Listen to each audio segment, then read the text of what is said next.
I first became aware of Mae West on probably some old 11 o'clock late night movie channel series when I can't remember the year, I can't really remember, but I would think that I really became very much conscious of her genius through Turner Classic Movies because at some point in the past, they would have so many Mae West movies that I practically saw all of them on, that black and white channel, that movie channel. And that's how I became aware of Mae West. And then, of course, when I was young, I was very much aware of Mae West when she did the movie Sextet. And I had a friend who'd worked at Interview Magazine with Andy Warhol. His name was Peter Lester. And he had worked for People Magazine as a freelancer. And he'd gone out to interview Mae West in California in her last apartment. And he was constantly telling me stories about her, about the furniture covered in plastic, the beautiful clothes with plastic hems so that they wouldn't get dirty on the floor like long coats. The gowns had, those plastic protections, like 3-inch hems of plastic around the hems. I was interested in her because I thought she was marvelous. I really have a great affinity to the Mae West movies because I was living in Paris and I used to go down to Monte Carlo to work with Helmut Newton, a great photographer. And Helmut Newton was a marvelous man, and all of his pictures just exuded sex, overtones and undertones of sexuality.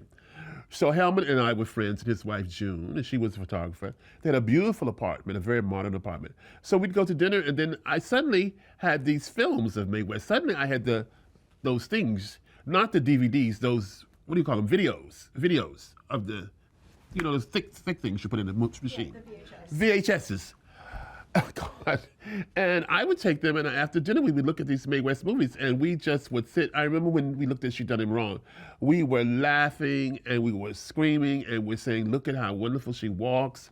So I'm sure that influenced a lot of our work that we did together. We collaborated because it was Mae West. And they weren't aware of Mae West at the time. I think this is in the late, 90s, early 90s, mid 90s. And it was just a discovery to see Mae West. It was so exciting, and she was vital. And she had a sense of humor because there was always something behind her dialogue. There was always a subtle entendre, a pun. It was just quite alluring and fascinating. And the walk, that sort of power walk, that's very unique to her. The power walk was original and most incredible. The way she walked across the stage with an Edwardian hat, a portrait hat that was so big with plumes. And then she was sort of a throwback to the Edwardian elegance of Europe, England particularly. Those clothes were very, very attenuated, yet they were not vulgar, yet she was sexy when she was not supposed to be sexy at that time. And then the way she walked, the way she carried a walking stick, the way she's chanteed and sashayed. And I kind of remember, maybe I had once a glimpse of a shoe. She stepped out of a carriage, and you realize that she might have been on a very high platform shoe. And so therefore she was almost like an acrobat because she had to wiggle her way in those gowns that were very tight fitting and very over the top. And she had to exude a kind of femininity that was not seen at the time when those films were made. Sexuality was her power. That's why she was empowered. So she just went all out and swished and and she'd make gestures and she'd just do utterances and just to let you know that she's on top of that moment with Cary Grant. You can be had was a wonderful line. Anytime now, she's got it. She's got the moment when the Cary Grant's going to cave in, and she knows it because she knows how fabulously powerful she is through her sexuality. And that was a very powerful thing. And I think that it's a and a sense of humor in a Mae West. The Mae West with W.C. Fields with the goat in the bed is one of the most hilarious things I've ever seen. Just there she is with Edwardian hats and bonnets and plumes and feathers and in a Western environment, but she still manages to be sexy with these bustles and these high hourglass fitted jackets and gowns. She's always sexy. She's always sexy. And sexy with a sense of humor. It's not threatening. Every line is just so beautifully Mae West, you know. Cary Grant, if you want to help me with my cape, you know. And then he has to help her with the cape. She gives orders. She makes the rules in her movies. She makes all the rules. You know, it's interesting. In terms of the clothing in the 20s, it's Yes. you know, it's so antithetical to what all other women are wearing. Yes, yes, yes. Because it is totally antithetical to what women are wearing in the 20s. It's just the 20s. They're very much like following the patterns of fashion. Whatever was in fashion then, you know, it's either a bias cut dress or it's a suit with an ankle-lit skirt or it's a hat, a fedora hat, or it's something trimmed with a lot of fur. There's a lot of fur around in the 20s. Hollywood loved fur in the 20s because most of the big movie makers were former fur manufacturers. So they insisted on having fur on everything. But Mae just had that moment of wearing what she felt good in, and I think that she picked the clothes because they made her look taller. She was certainly not a tall woman, but they elongated her silhouette, which was a very, very hourglass silhouette. It became iconic when Schiaparelli apparently used her body, her anatomy, to make the bottle for the perfume. That shape of the bottle became a very important part of fashion. She certainly is not a fashion, and she certainly is not a fashion because sometimes it creeps up the Mae West silhouette in fashion. It's not popular at the moment, but sometimes it creeps up in beautiful, ready-to-wear designers, particularly in Europe. I remember when Alexander McQueen did the most beautiful black satin evening gown, although that was inspired by French Jacques Fath, but it was simply inspired by Mae West. This very strong hourglass shape, that the shape of Schiaparelli's bottle is. The Mae West look, the sense of it's a tight dress, but yet it's a dress that makes you look extraordinary, elegant in a very old-fashioned way. It's got drama.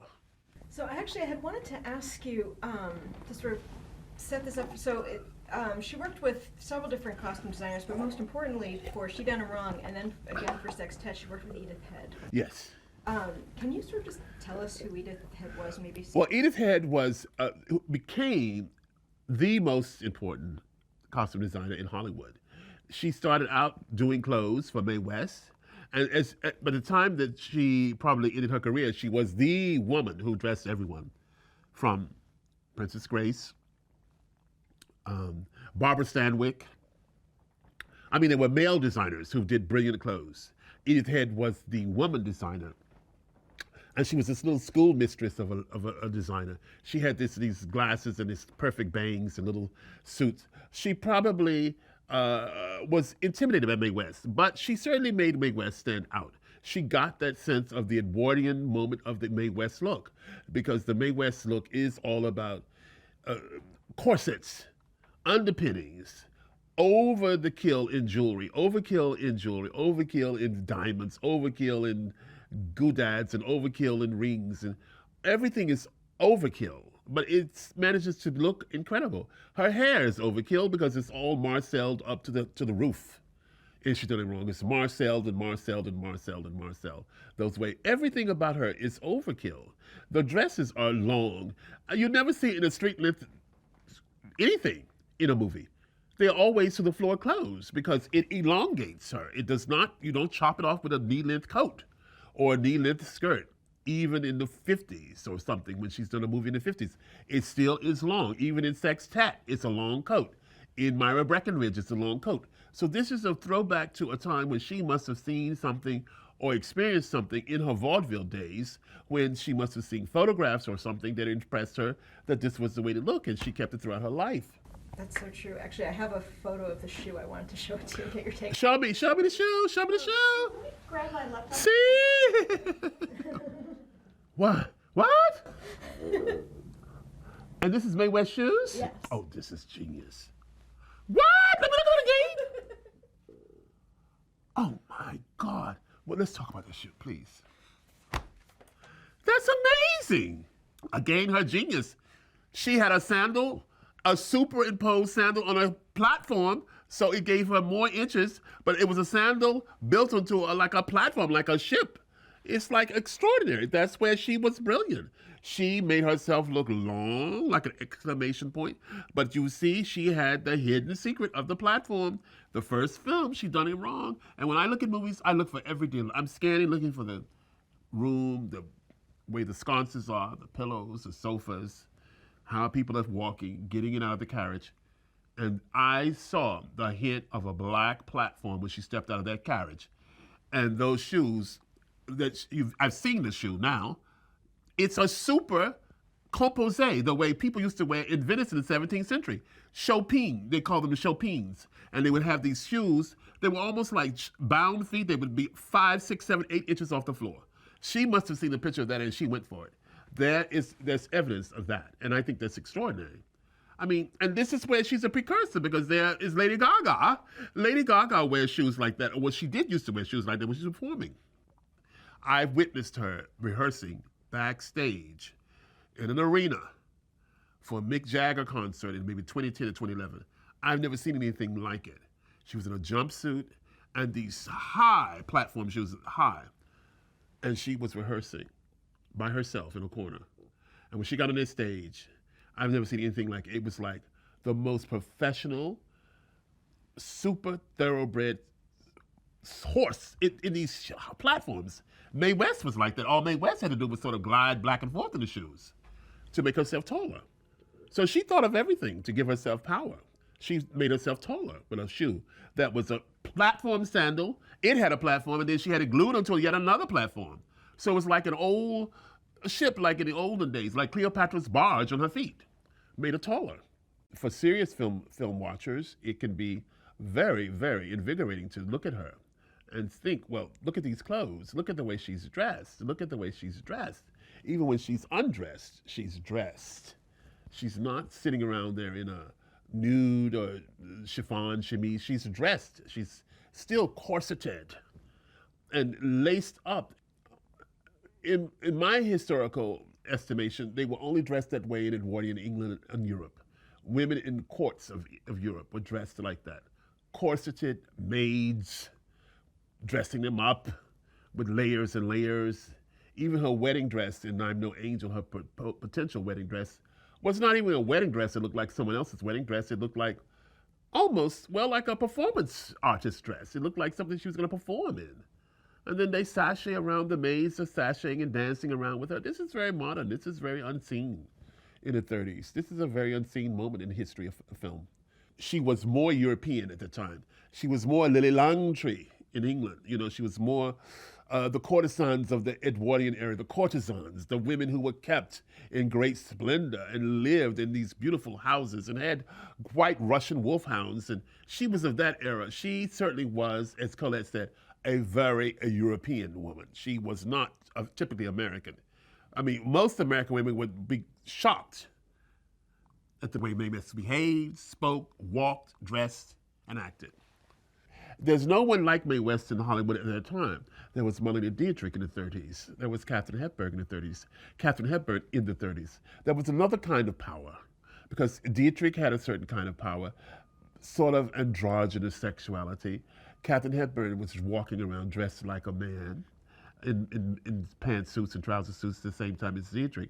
But Mae West was all hourglass silhouette and sexy and different and herself. And she did not try to copy any Hollywood trend, and that she remained a very powerful, iconic image.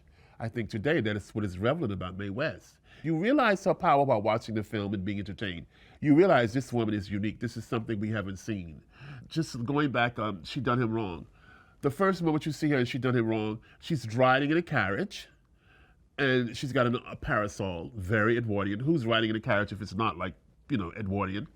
And the women on the sidewalk in the streets are turning their backs and not speaking to her. And it's just that she's giving that subtle, like, ooh, you don't want to speak to me? I don't need to speak to you. I've got my carriage. I've got my style. And then the carriage moves forward, and the men are waving at her and saying hello. And she nods to the men. So she's always very, very respectful to the men's respect for her sexuality. It's very respectful, and it makes her feel happy in the film. So I think she must have brought something very unique to the film world, and Cary Grant must have been very impressed with her because he's like the young Cary Grant. It's one of his first films, and she actually upstages him in the film, and it works. It does work. It works for the film. She done him wrong, and it's extraordinary.